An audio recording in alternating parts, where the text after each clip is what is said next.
Welcome to Sweet Life Beat Life. We hope this video helps. In this video, I will explain how to cook venison roast. First, let's prepare our roast. It's crucial to trim away all silver skin and any visible fat, as these can contribute to a strong, gamey taste. Next, for maximum tenderness and flavor, marinate your venison for at least 4 hours, or ideally overnight, in a flavorful liquid. Finally, before any slow cooking, sear the roast on all sides in a hot pan to develop a beautiful, savory crust. Now, let's talk about cooking methods.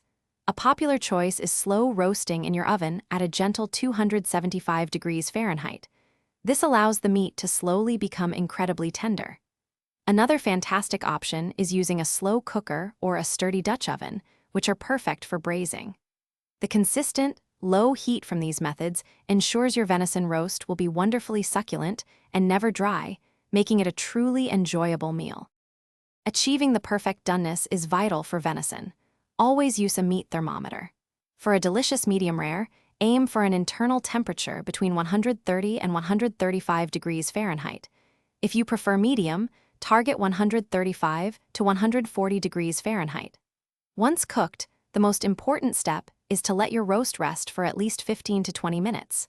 This allows the juices to redistribute, ensuring every slice is incredibly tender and flavorful. To elevate your venison roast, consider adding fresh herbs like rosemary and thyme, along with garlic cloves, directly to your cooking vessel. These aromatics will infuse the meat with incredible flavor. Don't forget to make a delicious pan sauce or gravy using the flavorful drippings. A splash of red wine or beef broth can really deepen the taste.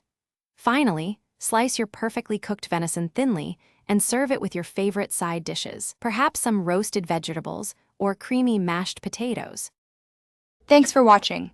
Consider subscribing if we helped you.